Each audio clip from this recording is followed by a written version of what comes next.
할렐루야.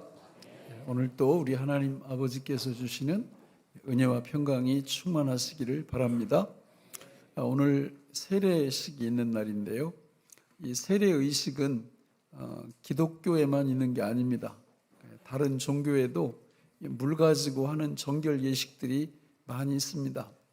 그러나 결정적으로 차이점이 있는데 바로 기독교의 세례는 죄 씻음의 의미도 있지만 결정적으로 다른 모든 종교와 다른 게 세례의식을 통해서 연합한다는 개념이에요. 연합. 다시 말하면 우리가 세례를 삼위일체 하나님의 이름으로 받을 때 하나님과 우리가 하나로 연합된다라는 거예요. 믿으시나요? 이걸 진짜 믿으면 미칩니다. 견딜 수가 없어요. 이 안에서 엄청난 기쁨이 막 솟구쳐 오르는데 감당할 수가 없어요. 만약에 세례를 받았는데 안 미쳤다, 그럼 그거 진짜 미친 거예요. 바로 미친 게 아니에요. 그러니까 세례를 딱 받으면 무조건 미쳐야 되는데 사도행전 26장에 보면 사도 바울이 그 아그리빠 왕 앞에서 자기 신앙 간증을 합니다.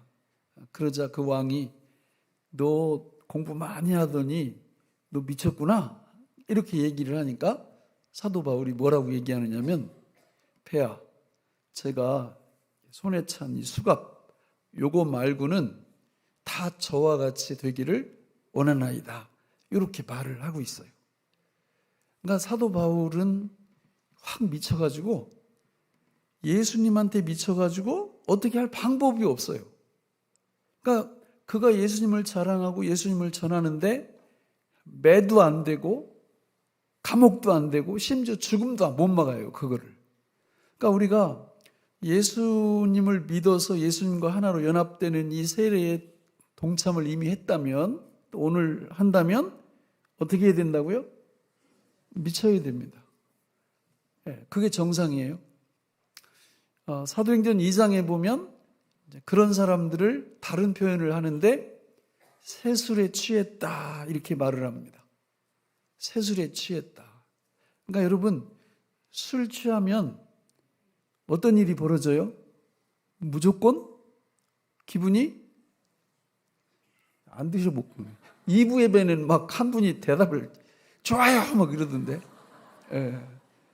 이 술을 딱 먹고 이렇게 딱 취하면요, 일단 기분이 좋아요.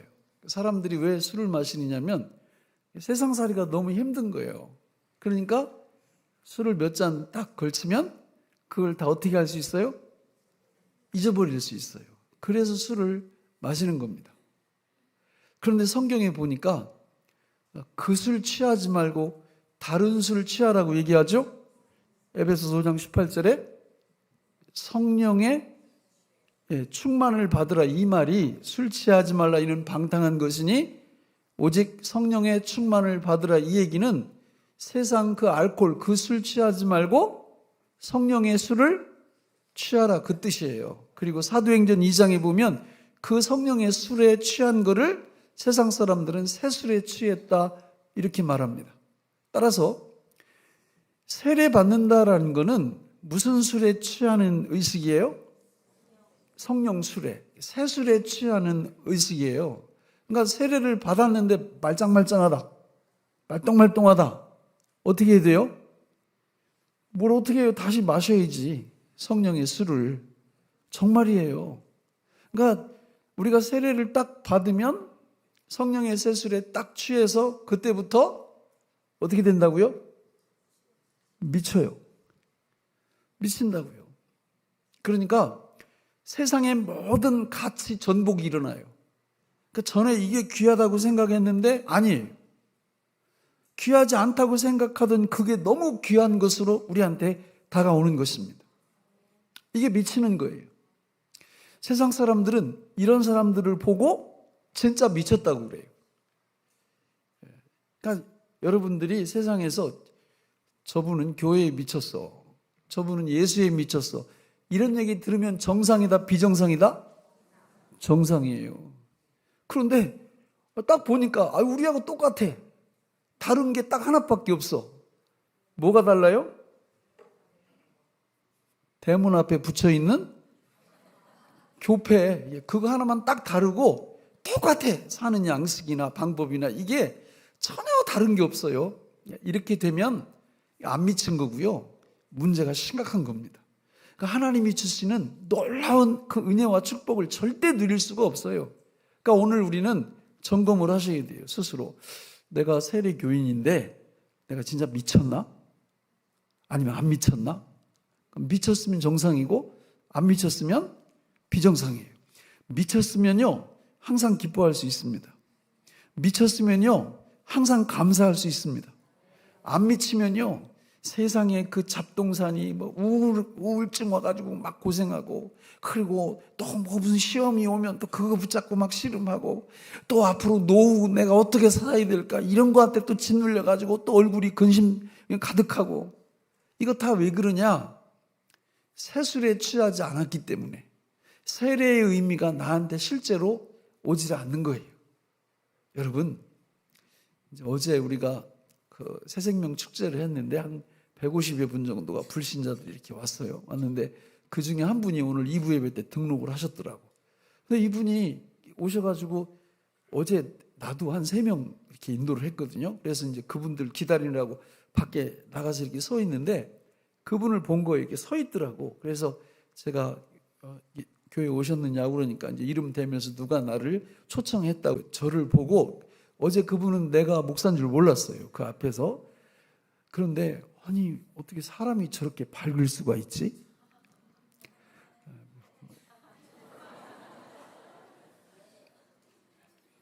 큰일 날 뻔했어요. 인상 쓰고 거기 서 있었다고. 근데 이분이 어제 앉아서 계속 참여하면서 계속 울었대요. 계속 성령께서 만져주신 거죠. 오늘 또 예배 드리면서 계속 이렇게 우셨다고 그러더라고.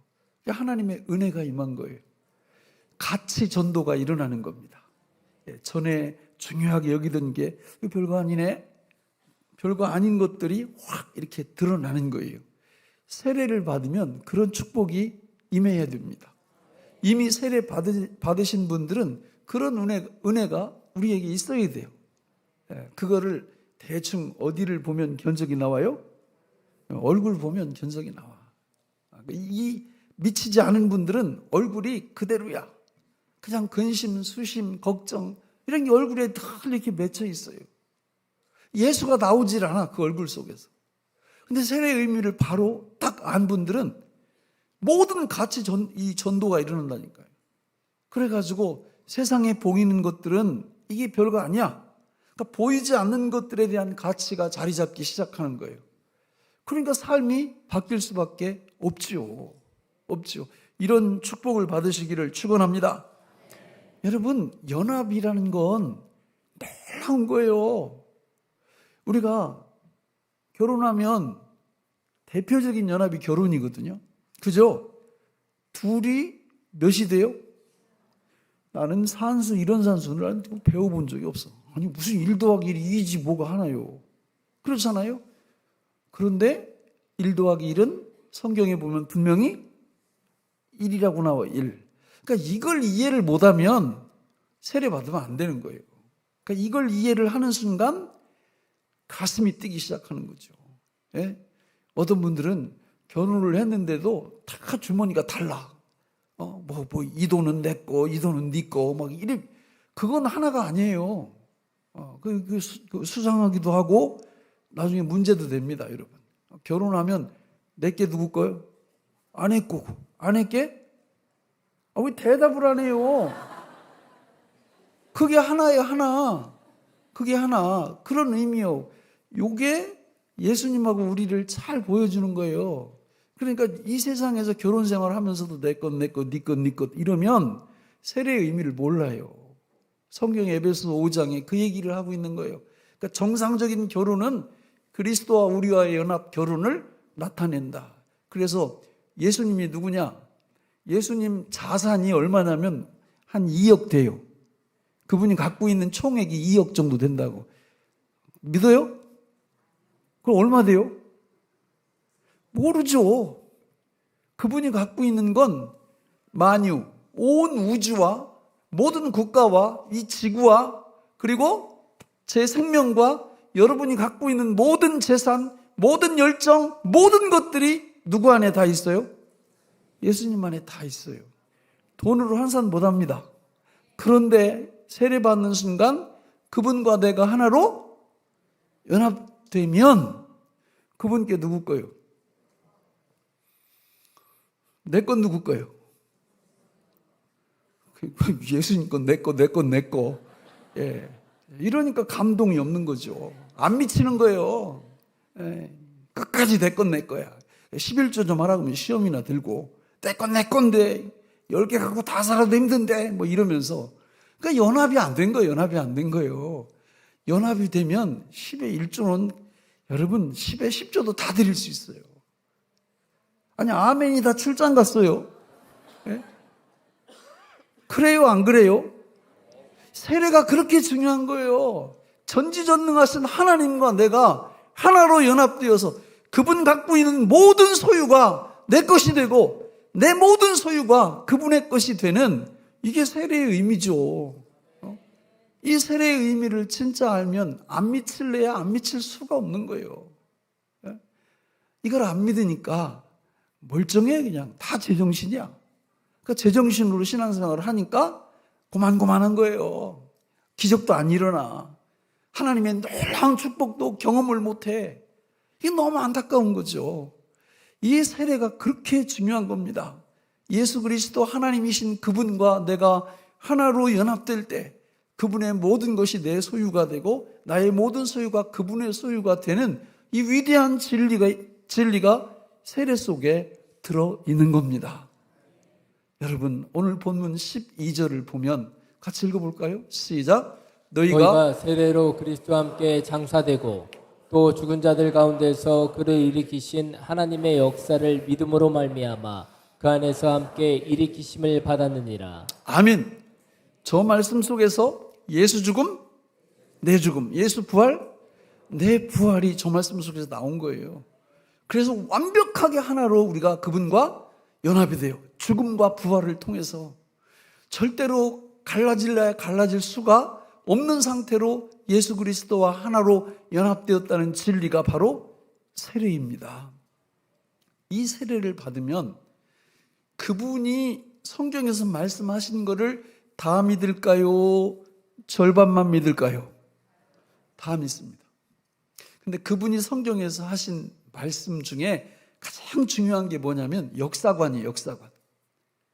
그분의 역사관을 우리가 믿는 거예요. 안 믿으면 세례 받으면 안 돼요.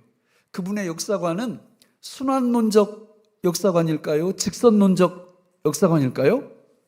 예, 직선론적입니다. 로마서 11장 36절에 같이 읽어볼까요? 시작. 이는 만물이 주에게서 나오고 주로 말미암고 주에게로 돌아감이라. 그에게 영광이 세세 있을지어다. 아멘. 아멘. 모든 만물이 누가 창조했다고요? 예수님이, 하나님이 창조하셨고 그분이 지금 보존 통치하시고 그리고 우리 모두는 다 어디 누구한테 돌아가요? 그분께로 돌아가요. 시작과 끝에 있는 직선적 역사관이란 말이에요. 반면에 불교 같은 데는 순환론적 역사관입니다. 돌아요, 돌아. 오늘은 사람으로 태어났는데 다음 세대는 푸들로 태어나. 그래가지고 통복청 가면 푸들이 유모차 안에 들어있어요. 그걸 끌고 와, 정말 속 터져요, 속 터져. 기독교는 그게 아니에요. 여러분, 시작이 있고 과정이 있고 끝이 있습니다. 그거를 성경에 보면 네 단어로 얘기하는데 네 주제로 첫째, 창조. 둘째, 타락. 셋째, 구속, 구원. 네 번째, 완성으로 표현을 합니다. 성경은 1100 몇 장이에요? 89장이에요. 1189장. 자, 창조에 대해서 창세기 1장, 2장, 2장에, 타락에 대해서 창세기 3장에, 마지막 완성에 대해서 요한계시록 21장, 22장 합하면 5장이에요. 그죠? 창조, 타락, 완성이 5장. 나머지 1189 빼기 5는 1184장이 다 뭐에 대한 이야기예요? 구원, 구속에 대한 이야기예요. 성경이. 그래서 성경을 구속사라, 구원사라 이렇게 말하는 겁니다. 그러니까 여러분들이 성경을 읽을 때 이 네 부분을 잘 기억하시고 이거를 믿으셔야 세례를 받을 수 있고 이거를 바르게 믿으셔야 뭐 할 수 있다? 미칠 수 있다. 이걸 잘 모르면 안 미쳐요. 맹숭맹숭해요. 근데 이걸 제대로 알면 안 미칠 수가 없어. 예수 그리스도 그분의 것이 다 내 거라는 이 생각을 하는 순간 가슴이 뛰어요. 가슴이 너무 벅차요. 감동의 도가니예요. 사도행전 보세요. 사람들이 그거를 딱 깨닫고 그 모든 삶의 가치를 바꿔버려요. 우리 교회에도 그런 역사가 일어나기를 바랍니다. 여러분, 잘 먹고 잘 입고 잘 마시고 하는 건요, 굳이 교회 안 다녀도 돼요. 예수 안 믿는 사람들이 훨씬 더 잘해요. 그러나 그들이 모르는 생명, 기쁨, 영광, 영생, 천국, 이거는 그분들은 죽었다 깨어나도 접근도 못해요. 세례를 바르게 받으면 지금 내가 말씀드린 영원한 가치를 지닌 이 엄청난 것들이 지금부터 우리에게 작동하기 시작하는 거예요. 그래서 얼굴 색깔이 바뀔 수밖에 없어요. 어떻게 맹숭맹숭한 그런 표정을 줘요? 속에 아무것도 없으니까 그런 거지. 근심이 많아요. 아니요. 주님이 주시는 기쁨이 근심보다 몇 천만 배는 더 커요. 기쁨으로 다 눌려요, 이 근심거리들이. 예? 진짜 내 그 인간 때문에 요즘 아주 속이 뒤집어져요. 감사가 없죠? 그러나 정말 세례의 의미를 알면 감사가 넘쳐가지고 원망, 불평 이것들을 완전히 그냥 압박을 하고 완전히 짓눌러버려요. 그러니까 감사할 수 있는 거예요. 전혀 딴 세상 삶이 우리 삶 속에서 펼쳐지는 겁니다. 이런 복을 받으시기를 바랍니다. 기독교의 직선적 역사관 첫째 뭐라고 그랬어요?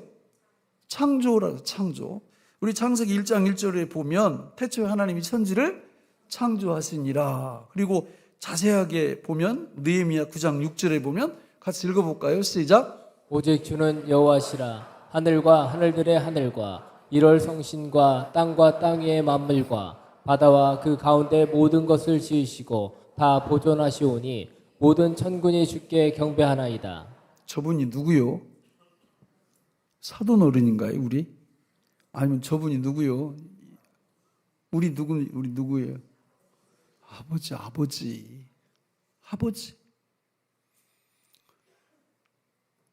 저 청와대에 그 이렇게 비서관 뭐 이렇게 사돈의 팔촌 이렇게 그 되는 분이 나하고 이렇게 먼 친척 간에 있어.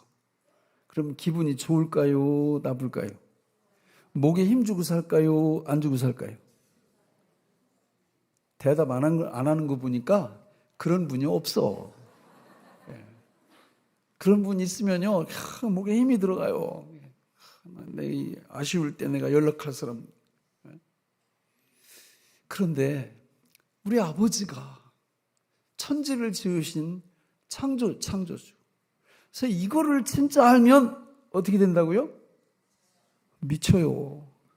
모르니까 안 미치는 거야. 모르니까 맹숭맹숭한 거예요. 이걸 알면 정말 이 감격이 이게 보통이 아니에요. 모르니까 아무 일도 안 일어나는 거예요. 우리 하나님은 온 우주를, 국가를, 저와 여러분들을 지으신 창조주세요. 그런데 두 번째 못된 일이 벌어졌죠? 창세기 3장 6절 7절 같이 읽겠습니다. 시작. 여자가 그 나무를 본즉 먹음직도 하고 보암직도 하고 지혜롭게 할 만큼 탐스럽기도 한 나무인지라. 여자가 그 열매를 따먹고 자기와 함께 있는 남편에게도 주매 그도 먹은지라. 이에 그들의 눈이 밝아져 자기들이 벗은 줄을 알고 무화과나무 잎을 엮어 치마로 삼았더라.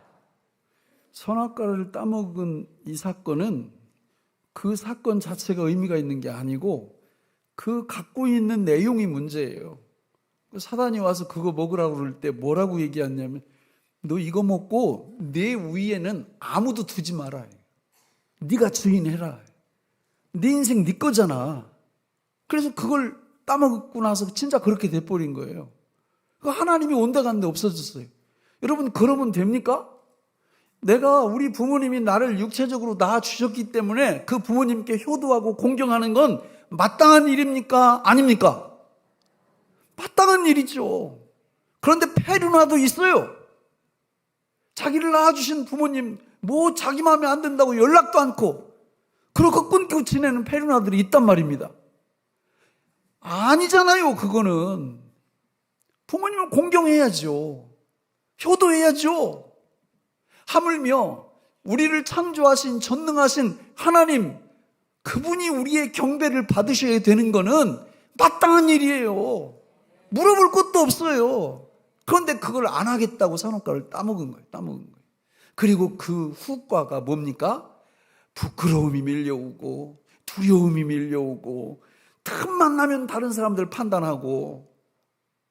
여러분, 인류는 그렇게 저주의 상태로 들어간 거예요. 그대로 가면 모든 게 끝장나는 겁니다. 파멸로 가는 거, 지옥으로 가는 거죠. 근데 하나님이 거기서 멈추신 게 아니라 창조, 타락, 세 번째 뭐예요? 구원, 구속. 이걸 하셨단 말이에요. 성경에 보면 여러분 오늘 읽은 성경 골로새서 2장 13절로 15절을 같이 읽겠습니다. 시작. 또 범죄와 육체의 무할례로 죽었던 너희를 하나님의 그와 함께 살리시고 우리의 모든 죄를 사하시고 우리를 거스르고 불리하게 하는 법조문으로 쓴 증거를 지우시고 제하여 버리사 십자가에 못 박으시고 통치자들과 권세들을 무력하여 드러내어 구경거리로 삼으시고 십자가로 그들을 이기셨느니라. 아멘.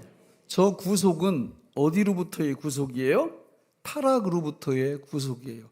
사람이 딱 타락이 되니까 어떤 게 밀려왔다고 그랬어요? 수치심과 두려움과 판단하는 거. 이 세 가지가 핵심이에요. 타락을 하면 지옥 가는 죄가 이거라고요. 그러니까 우리가 잘못된 일을 했을 때 부끄럽다 이러면 내가 죄인이라는 표시고요. 또 미래가 두렵고 질병이 두렵고 뭐가 두렵다, 이 두려움이 나한테 있다면 내가 죄인이라는 표시고요. 그리고 사단은 지금도 여러분 우리 눈에 안 보이지만 우리 안에서 밖에서 계속 우리를 망하게 하려고 지금도 역사하고 있어요. 그 저주로부터 우리 예수님이 이 땅에 오셔서 십자가에서 나를 당신 몸 안에 넣어서 죽이시고 나를 당신 몸 안에 넣은 상태로 우리를 부활하시면서 저기 13절에서 죄로부터 구원, 14절에서 율법과 죽음으로부터 구원, 15절에서 사탄으로부터 우리를 건져 내셨다라는 거예요. 이게 내 안에서 실제가 된다면 우리 어떻게 된다고요? 미쳐요. 근데 실제가 안 되니까 맹숭맹숭한 거예요. 네. 여러분, 죄와 죽음과 사단으로부터 우리가 정말 구원받았다면 안 미칠래야 안 미칠 수가 없어요. 그 미침은 다른 말로 표현하면 아까 얘기했던 성령의 세술에 취한 거고요. 감동, 그죠? 기쁨, 영광 이런 거예요. 이런 게 우리 속에서 계속 흘러나오는 이걸 일컬어서 미쳤다고 그러는 거예요. 그러니까 이런 걸로 안 미쳤다면 그리스도인이 아니든지 아니면 너무 어려워, 신앙이. 어려서 이거 도대체 알 방법이 없어. 아무리 좋다고 얘기해도 맹숭맹숭한 거예요. 저게 그렇게 좋은 건가? 이렇게 이해를 못하는 겁니다. 여러분, 진짜 좋은 거예요. 엄청 좋은 거예요. 그거를 네 번째 완성. 우리가 정말 이런 그 예수 그리스도 안에 있는 이것들을 많이 경험하고 누릴 때 에베소서 4장 13절 이하에 보면 그 상태를 뭐라고 얘기하느냐면 그리스도의 장성한 분량에 충만한 데까지 이른다 이렇게 표현을 해요. 그래서 이런 사람들만이 완성된 상태에 들어가는데 그게 요한계시록 21장 1, 2절, 22장 1, 2절에 완성된 상태를 저렇게 설명합니다. 같이 읽어보겠습니다. 시작. 또 내가 새 하늘과 새 땅을 보니 처음 하늘과 처음 땅이 없어졌고 바다도 다시 있지 않더라. 또 내가 보매 거룩한 성새 예루살렘이 하나님께로부터 하늘에서 내려오니 그 준비한 것이 신부가 남편을 위하여 단장한 것 같더라. 또 그가 수정같이 맑은 생명수의 강을 내게 보이니 하나님과 및 어린 양의 보좌로부터 나와서 길 가운데로 흐르더라. 강 좌우에 생명나무가 있어 12가지 열매를 맺되 달마다 그 열매를 맺고 그 나무 잎사귀들은 만국을 치료하기 위하여 있더라. 저기 우리가 내일 저기 갈 거예요. 그러면 기분이 어떠겠어요? 왜 얘기를 안 해요? 내일 우리 내일 다 저기 가요. 저기 간다. 그러면은 마음이 어떻겠어요? 진짜요? 네. 네, 만약에 내일 저기 간다고 그러는데 그래도 여기서 더 이러면 문제가 있는 거예요. 네, 저기는 여러분 질병도 없고요, 죽음도 없고요, 영광과 기쁨이 충만한 곳입니다. 사도 바울은 저곳에 가려고 늘 소망했어요. 그런데 딱 한 가지 이유 때문에 안 갔어요. 그게 뭘까요? 예. 자, 오늘 우리가 세례를 베풉니다. 세례를 베푼다라는 것은 이게 구원받는다 그런 뜻이에요. 그런데 세례는 누가 받는 거예요? 이미 믿은 사람이 받는 거죠. 그죠? 이미 우리 저 공동체에 있는 분들이 받는 거예요? 그러면 누가 받는 거예요? 불신자가 받는 거지, 불신자가. 그렇잖아요. 그럼 불신자가 여기 세례를 주려면 그냥 가만히 있으면 교회로 다 몰려오죠? 불신자들이. 그죠? 그렇습니까? 그렇지 않아요. 제가 이번 우리 남수원 노회 수양회를 저 여수 순천에서 이렇게 가졌거든요. 그래서 거기 이제 우리 동기 목사님들이 몇 명 있어서 같이 식탁 교제를 이렇게 나누면서 그 순천 노회 얘기를 좀 들었어요. 순천 노회가 4년 동안 목사 안수 받는 사람이 한 명도 없답니다. 자, 그러면 우리 한국 기독교의 미래를 미리 예측할 수 있겠죠, 그죠? 예. 저는 그 얘기 이렇게 들으면서 갑자기 막 가슴이 이렇게 답답해지는 거예요. 왜요? 한국 교회에 학습 세례식을 1년에 몇 번 합니까? 2번 합니다. 봄, 가을로. 그런데요, 학습 세례 받을 사람이 한 명도 없는 교회가 거의 대다수예요. 지금. 그 얘기는 이미 세례 받은 교인들이 안 미쳤다는 거예요. 세례 교인의 영광이 뭔지 모른다는 거예요. 그러니까 세례 받을 다른 사람을 예비시키질 않는 거예요. 한마디로 뭘 안 하는 거예요? 전도를 안 하는 거예요. 그러니까 전도는 사도행전에 보면 부담감 속에서 전도를 합니까? 아니면 미쳐서 전도합니까? 미쳐서 전도합니다. 몽둥이도 매도 박해도 핍박도 죽음도 못 막아요. 왜냐하면 세례의 영광이 사람을 미치게 하기 때문에. 제가 하나님 앞에 너무 죄송했어요. 그래도 오늘 여기 세례 받는 사람 중에 한 명쯤은 제가 전도한 사람이 있어야지. 도대체 목사가 뭐 하는 겁니까? 목사가. 장로는 뭐 하는 분들이에요? 장로. 여기 오늘 세례 받는 분 중에 장로님이라면 내가 전도한 사람이 한 명은 있어야지. 봄에 한 명, 가을에 한 명. 권사는 뭐 하는 분들이에요? 안수집사는 뭐 하는 분들입니까? 여러분, 하나님이 우리한테 세례의 영광을 베푸시는 이유가 뭡니까?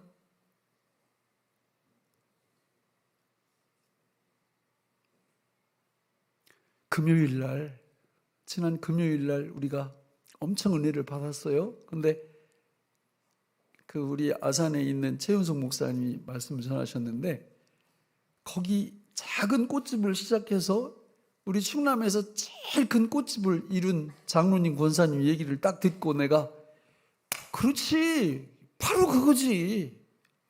이분들은 꽃집 하는 이유가 뭐 하기 위해서 하는 거예요? 전도하기 위해서. 아니, 꽃집에다가 뭘 따로 하나 만들어 놨다 그랬어요? 좋은 그 방을 하나 딱 만들어 놓고 꽃 사러 오는 분들 중에서 이분 복음이 필요하구나 이런 분은 거기로 딱 모셔가지고 복음을 전한다는 거예요. 그러니 여러분, 내가 하나님이라고 해도 이게 딱 보면 그런 사람들을 축복하시지. 그렇잖아요? 간단해요, 여러분. 이 땅, 제가 늘 드리는 말씀이 그거 아니에요. 정상적인 신자들은 실패하고 싶어도 실패할 수 없다예요, 없다. 정말 세례의 영광을 우리가 알고 내가 다음에 세례 받을 자는 내 손으로 여기에 내가 앉혀놓는다. 그리고 복음 전도의 삶을 살아보세요. 이게 시너지로 다 연결돼요. 창조를 알면 미치고요. 타락을 알면 또 미치고요. 구원을 알면 미쳐요. 그리고 완성을 알면 더 미쳐요. 근데 이 미침의 은혜가 언제 임하느냐?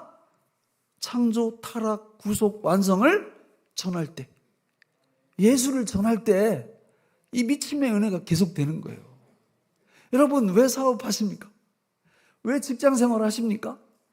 진짜 영원한 축복받기를 원하십니까? 여기 비결이 여기 있어요. 이거 어려운 거 아니에요. 부담 느껴가면서 여러분 복음을 이런 거 아니에요. 그럼 하지도 못해요. 우리 못합니다. 누가 하느냐? 하나님 앞에 기도하는 거예요. 하나님, 이거 오늘 말씀해 보니까 이 미친다고 그러는데 나는 왜 맨날 제정신이에요? 왜 이렇게 말똥말똥해요? 이렇게 하나님께 좀 따지세요. 그 기도는 그런 데 하는 거예요. 막 그냥 있는데 새벽기도 딱 보이니까 문제가 터져가지고 막 문제 갖고 나서 하나님, 그것도 귀해요. 그런데 기도는 그렇게 하는 게 아니고 아침에가 딱 밝으면 오늘 귀한 새날을 나한테 주셨구나 하나님이. 그러면 주님 앞에 나와서 찬양, 감사, 하나님 오늘 또 저를 통해서 예수가 흘러가게 도와달라고, 예수의 통로가 되게 해달라고, 하나님 내가 좀 이 복음에 미치게 해달라고, 이런 기도를 하셔야지. 그런 기도할 때 하나님이 우리를 감동시키시고 우리를 흥분시키시고 우리를 미치게 만드셔서 여러분 지금부터 오는 세상까지 정말 후회 없는 인생을 살도록 축복해 주실 줄로 믿습니다. 우리 집사람은요, 몸이 유연해요. 그래가지고 목욕할 때도 보면은 이 타올 하나 가지고 다 닿는데 자기가 이렇게, 그리고 등 가려우면 혼자 다 긁을 수 있대. 저는 안 돼요. 저는 안 돼가지고 샤워할 때도 이거 긴 거 이거 붙잡고 막 혼자 이렇게 해야 되고, 이 가운데 가려우면 도저히 이게 안 닿아가지고 긁어달라요. 긁어달라요. 그럼 와서 긁어줄 때 옆에 자꾸 긁으면 마음이 어때요?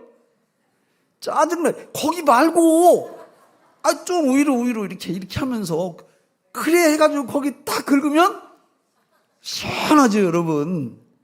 그죠? 여러분, 복음 전도가 그런 거예요. 인생길이 왜 이렇게 안 풀려? 왜 이렇게 힘들어? 아이에 대한 걱정, 돈에 대한 걱정, 왜 이렇게 힘들어? 간단합니다.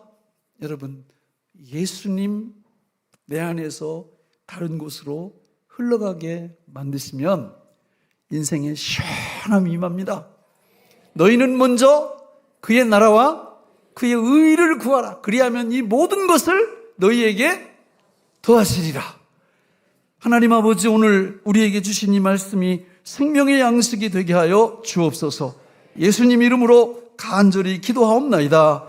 아멘.